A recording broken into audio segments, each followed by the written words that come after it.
How do we treat animals?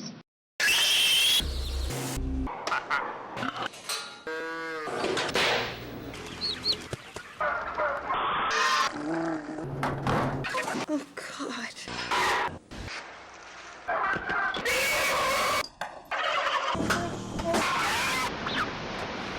What are animal rights?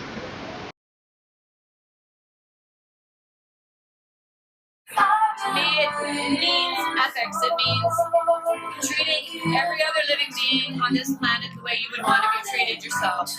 Recognizing that they have feelings, that they can suffer, and not wanting to cause any suffering of any other living being. Kind of analogous to human rights to be happy and not live in abject terror and subject to mistreatment. I think the ultimate goal is for people to stop seeing animals in terms of what they can get out of them and start looking at animals as to what the animals want out of life themselves. And it's quite simple. Animal rights doesn't mean getting dogs' driver's license. It just means allowing them to live as nature intended. The question is not can they reason, nor can they talk, but can they suffer? Why should the law refuse its protection to any sensitive being? The time will come when humanity will extend its mantle over to everything that breathes. Bentham applies ethical utilitarianism to animals. The greatest happiness principle can apply to animals because he believed they are part of the whole, because they can suffer, their happiness and well-being is relevant, and they deserve the right to equal consideration. Animals are not self-conscious, and are there merely as means to an end. The end is man. If he is not to stifle his own feelings, he must practice kindness towards animals. For he who is cruel to animals also becomes hard in dealings with men. We can judge the heart of a man by his treatment of animals. Kant did not believe that animals are autonomous, therefore the categorical imperative does not apply to them. To Kant, cruelty against animals can sometimes be justified, as he believed the animal's duty was to serve mankind. His reasoning was that harming animals would make man more violent and abrasive, and we should therefore reduce harm to animals as much as possible. The only criterion of moral importance that succeeds in including all humans and excluding all non-humans is simple membership in the species Homo sapiens. However, using simple membership in the species Homo sapiens as a criterion of moral importance is completely arbitrary. Other remaining criteria we might consider only sentience.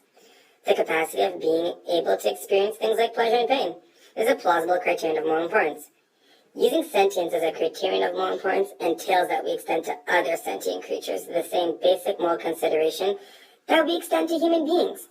Therefore, we ought to extend to animals the same equality of consideration that we extend to human beings.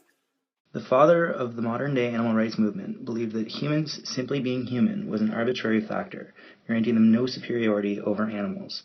Singer coined the term speciesism, explaining how the mistreatment of animals based on species is no better than the discrimination of other humans based on skin color. Because animals are sentient, it is important to extend human rights to animal rights. Everyone agrees that we should care for animals, but what we disagree on is to what extent. Probably not as much as it should. I care, but I haven't done anything about it. I used to be a vegan, but then I stopped.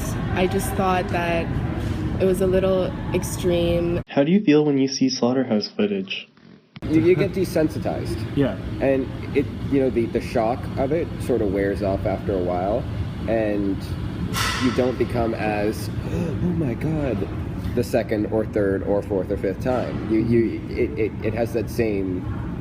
It still has the same message and still has the same argument, but it doesn't have the same effect on you. I think that in-your-face kind of method really puts me off and a lot of my friends off, because that's not the way that you should be promoting a lifestyle, not through making people feel bad for the lifestyle they're living.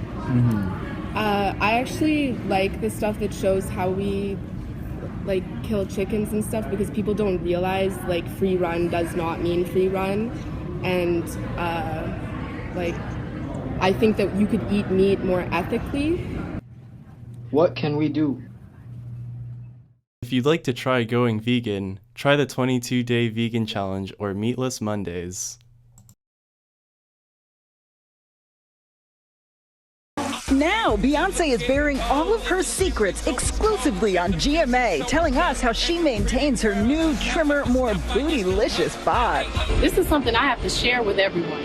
For the first time, speaking about her experience on the 22-day revolution. Once things start taking hold in society, it only takes a generation or two for them to take off like wildfire.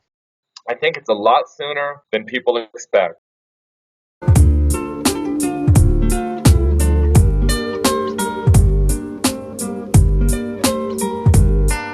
I don't eat no meat, no dairy, no sweets, only ripe vegetables, fresh fruit and whole wheat. I'm from the old school, my household smell like soul food, bruh, curry falafel.